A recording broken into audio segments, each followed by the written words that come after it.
Nah, sudah dijelaskan tadi bahwa untuk melakukan update bobot kita bisa melakukan dalam banyak epoch ya. Satu epoch itu terdiri atas banyak iterasi. Ya, jadi satu epoch terdiri atas banyak iterasi. Nah, kita bisa melakukan banyak epoch, entah 100, entah 200, sampai menemukan bobot yang paling ideal. Jadi bobot tersebut bisa menebak kelas Anda dengan tepat. Nah, sekarang kapan berhentinya? Nah, ini ada eh, beberapa kriteria ya, kapan kita harus berhenti melakukan proses perubahan bobot. Kriteria pertama, ya, kalau misalnya perubahan bobot antara epoch 1 dengan epoch lainnya itu sudah nggak terlalu besar, ya. Jadi misalnya W0 perubahannya cuma 0,01, W1 juga sama kecil, W2 kecil perubahannya, W3 juga kecil. Nah, kalau total perubahan bobotnya itu sudah kecil, kita targetkan ya, misalnya pokok perubahan bobotnya totalnya kalau kurang dari 0,1 selesai. Nah, kalau kita sudah mencapai target itu, perubahan bobot antar epochnya itu sudah kurang dari 0,1 selisihnya, kita selesai. Nah, kita boleh menggunakan kriteria tersebut. Ya. Terus yang kedua, persentase dari misklasifikasi itu eh, sudah berada di bawah batas yang kita tentukan. Jadi kita pertama-tama sebelum melakukan training atau pencarian bobot, kita nargekan. Pokok kalau bobot saya atau perseptron saya sudah bisa melakukan proses nebak dengan akurasi lebih dari 90%, saya selesai. Jadi kita melakukan perubahan bobot, di akhir tiap epoch kita coba ke dataset kita. Apakah nebaknya itu akurasinya sudah mencapai 90%. Nah, kalau sudah mencapai, kita selesai. Nah, itu kriteria untuk berhenti ya. Nah, itu kriteria kedua.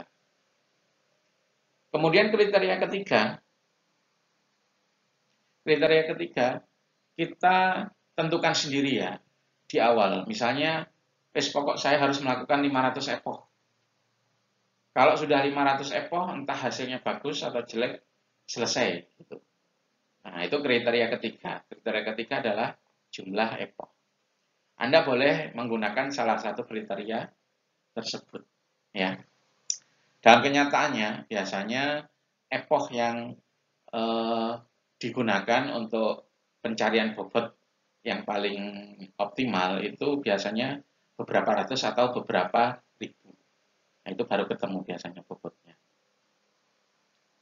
Nah, tadi sudah dijelaskan bahwa perseptron atau neural network itu kan sebenarnya persamaan ya. Dan persamaannya itu persamaan linier atau persamaan garis lurus ya.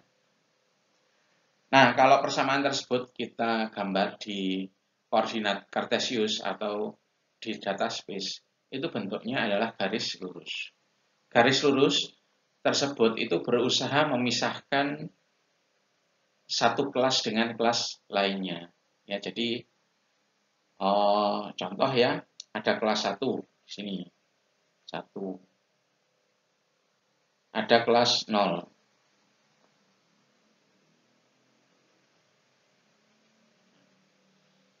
Kita berusaha mencari, jadi di neural network ini, kita berusaha mencari ini ya, garis lurus yang bisa memisahkan kelas 1 dengan kelas 0. Ya. Jadi kalau kita ketemu data yang kita nggak tahu kelasnya, kita masukkan aja persamaan. Dia jatuh ke bagian 1 atau bagian 0.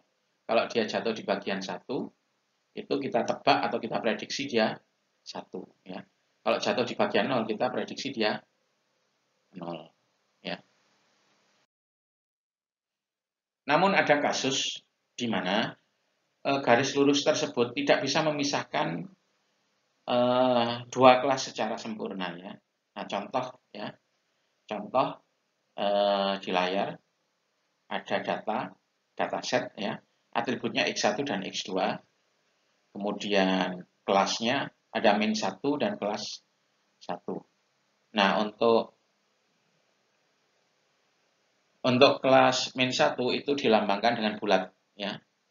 Bulat itu kelas min1, kemudian plus itu kelas 1. Nah, ini plot dari dataset di dataspace ya, seperti ini. Nah, kalau menggunakan perseptron, kita berusaha mencari satu garis lurus atau persamaan garis lurus yang memisahkan antara kelas plus dengan kelas bulat ya. Nah, gini nggak bisa kan ya? Misalnya gini, nggak bisa sempurna ya. Atau gini, juga nggak bisa sempurna.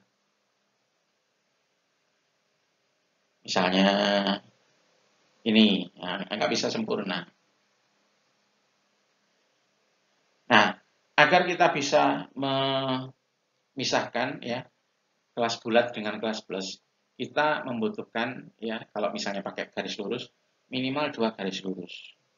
Nah, kita baru bisa memisahkan kelas bulat dan kelas plus ini. Nah, apa makna dari garis lurus tambahan ini? Nah, satu garis lurus itu sebenarnya diwakili oleh perseptron. Punya input layer, output layer. Garis lurus tambahan itu sebenarnya direpresentasikan oleh hidden layer. Nah, jadi hidden layer itu artinya menambah satu garis lurus tambahan ya, sehingga kita bisa memisahkan kelas yang berbeda secara lebih sempurna. Sehingga pada multi-layer neural network itu hasilnya itu tentu lebih bagus dari perseptron atau yang single layer.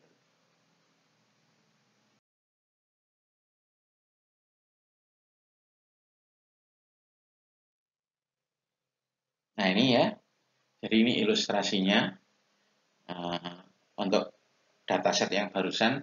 Kalau pakai 2 garis lurus itu daerah di mana kelas bulat dan kelas plus itu bisa dipisahkan secara sempurna ya. Nah, tambahan 1 garis lurus tadi didapatkan dari tambahan hidden layer. Artinya dia multi layer neural network. Kalau perseptron itu cuman punya input layer sama output layer saja.